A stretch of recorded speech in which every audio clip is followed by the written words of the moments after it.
Welcome back to What Arty Noobs with General Disturbance.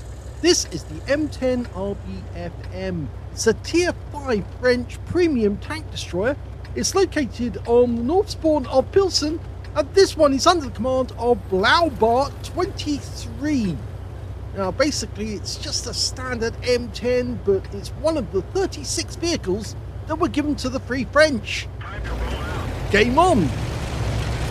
Well, as a premium vehicle, it's actually very good because it does have a better fire rate, and of course it's got the same gun, the same 76mm that was in the other M10s, based on the hull of an M4, but with very little in the way of armour, which made it faster, but it was actually a very good vehicle. Lots of the troops loved the M10, some more than the Hellcat for that matter. Anyway, this one is a premium French tank destroyer. It was brought in some time ago into the game and it's been a firm favourite by a lot of people. It actually cost $47,900 per vehicle when they were built in 1942 to 1945. They built 6,406 M10s. They had a crew of 5, and most of them had a 3-inch M7 gun. Designed as the 3-inch gun motor carriage P35E1. Well, he accidentally rammed the P2640 up and rear there, but I don't think you'll mind. Now, the original armour was reduced from 1 inch to 0.75 an inch to save weight, and it actually had a sloped pentagonal welded turret to actually save on weight as well. And the hull was part of an M4A2 hull, which was of course lacking on armour because they took some of the armour off. It was brought out to commemorate the 75th anniversary of D-Day. That's when they brought in the M10 RBFM. The standard engine was a tandem diesel, 375 brake horsepower. And it was a General Motors engine, the 6046 series. It sounds like we've got an event going on in the centre of the map. Enemy target. Well, it was a bit snapshot with the first one, and he missed on the second one as well. That guy's in the dip, so go for the M10, the Panzer, and he got that, and he's got the KV1 with one nice hit. He's using standard ammo, and again, this is one of the things. With this standard ammo, you're actually capable of doing 115 alpha, 130mm pen with standard shells, and with the APCR, that goes up to 170mm. So even tanks like the KV1 are vulnerable. Now, RBFM stands for Regiment Blind de Fusiliers, which actually means that they're Marines, French Marines. Same as in the US Marine Corps or the Royal Marines. They were sea soldiers, but sea soldiers in tanks. So they only had 36 of them, but they had naval gun sights, which not only meant that they could actually fire accurately over long distances, but they also had the ability to fire indirect, and they did.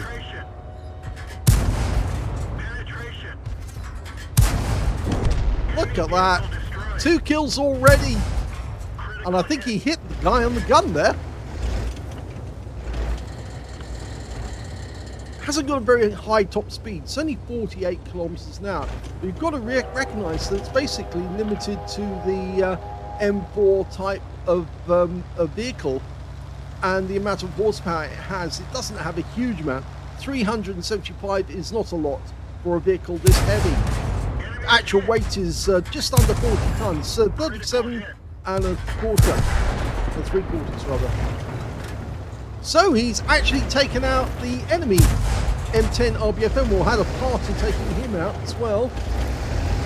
And it sounds like there's a railway wagon on the way in. Oh, we just lost that P2640, and he's desperately trying to dial in on time on T67. The standard reload by the book is 2.97 seconds per shot, and his reload is 2.91, so he's knocked half a second off the reload. Ooh. Knocked over the gantry. Oh, that was a good penetrating shot at an angle on a KV-1.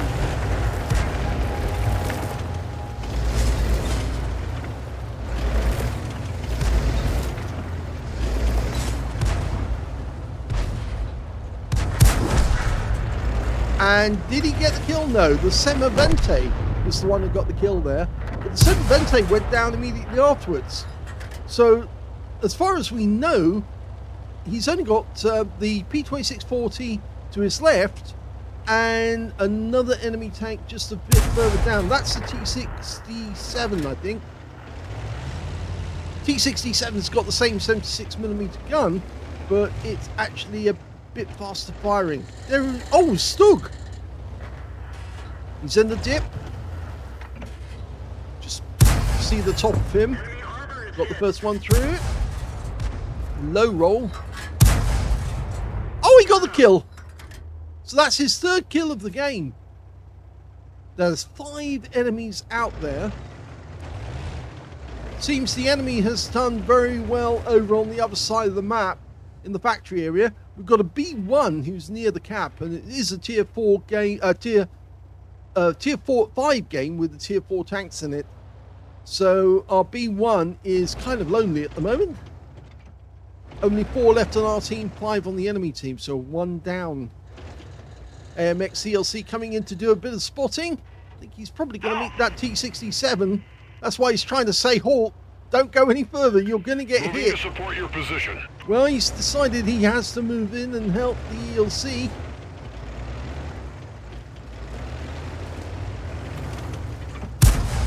Now, the looks has suddenly appeared.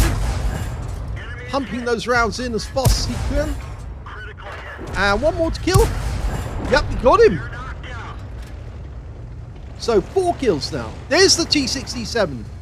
Now the question is, are we going to lose the ELC? Our ELC's a one-shot. That T67 could take him out with 1 round. The guy went in too deep, too far, and the ELC is vulnerable.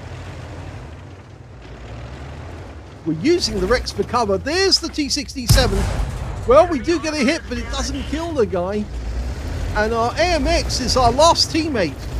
It's us and him versus 4 other enemy vehicles. And I think that ELC is vulnerable. We lost the B1 a little while back, and now the enemy's coming up behind us. Goes any second now. Got the top. Oh, we lost the ELC, but the T67 goes down.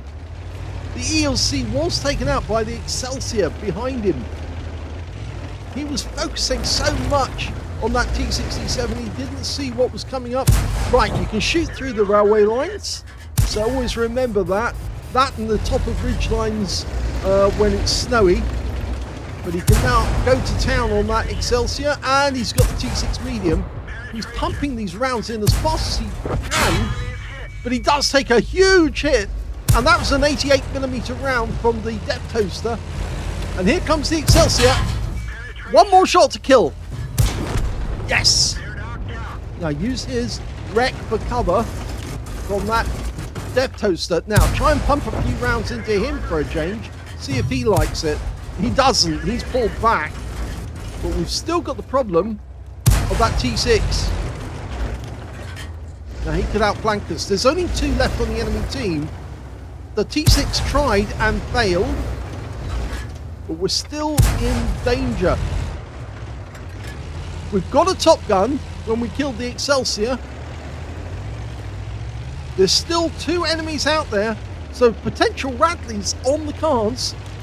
He's decided to reposition himself using those wrecks if he can.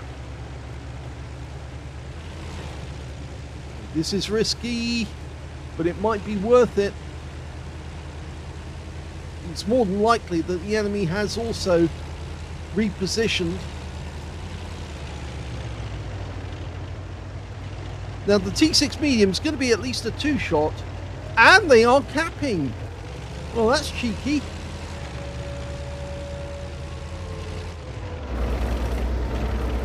We've never seen replays from blaUbart before, but I'm sure he's certainly enjoying this one.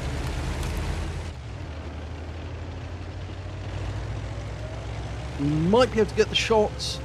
I wonder if it's... Oh, they're both in the cap. They've both gone for the cap area. So don't run into anything. You need to get close and quickly, because they're going to run out on that cap in just 20 seconds. So potential defender, but we have to get closer and closer still. Don't stop.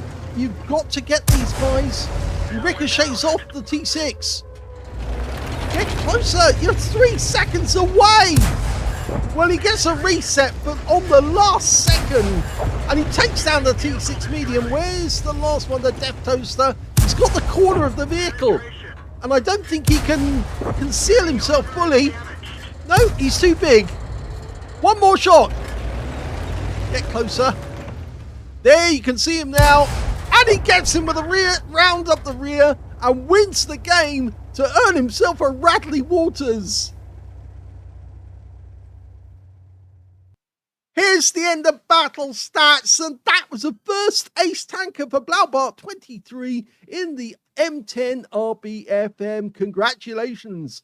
Yes, he hasn't had an ace tanker in this vehicle before, because he's got the scrolls underneath, and when you get them, that means it was the first time. He also got a fire for effect for doing more damage than the hit points for his own vehicle, a master gunner for getting 5 armor penetrating shots in a row, a duelist for taking down 2 tanks who damaged you, a bruiser medal for getting at least 5 critical hits. In fact, he got 11.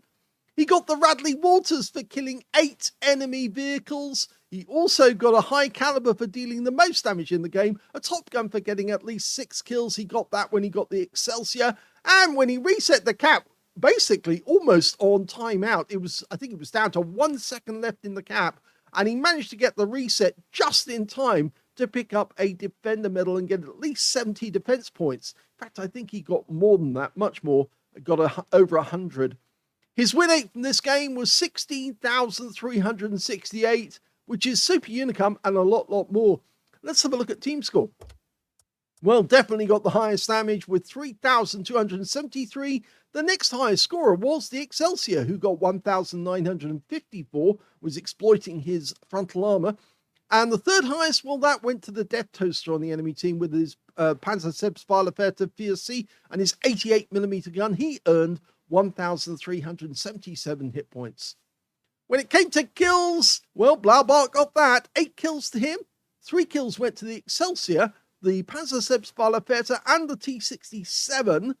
And when it came to base XP, he's got that one too. He's the only player to get over 1,000 base in the game. In fact, he got 1,513. But the next highest after that was the Excelsior, who only got 781, which is a bit more than just under half his, or just over half his base XP in that game. With the third place going to the Semavente on his own team with 566. Oh, by the way, that means he got all 3 columns. Yes, he got them all right. 57 rounds fired. Well, yeah, this thing actually carries 65 rounds. So he was running short on ammunition towards the end. 38 direct hits on the enemy, 32 penetrations, 3,273 hit points of damage, of which 809 were at more than 300 meters.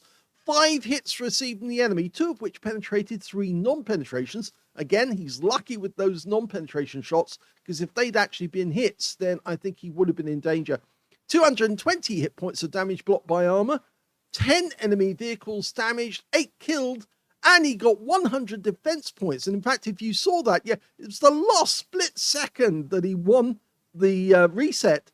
If he waited a second longer or hesitated just a little bit, then the enemy team would have capped out and he would have lost. He earned 49,323 credits profit, and he also took away 7,717 experience points after getting a 4,540 bonus for mission completion. So very well done to blaUbart23, getting your first ace and a Radley Waters in the same game. You left it until the last split second to get that reset. So close. It could have been a moment when you suddenly regretted that you'd held on to the shot too long. And if that T6 medium hadn't moved out of the cover, then I think you would have lost the game, but you didn't lose it.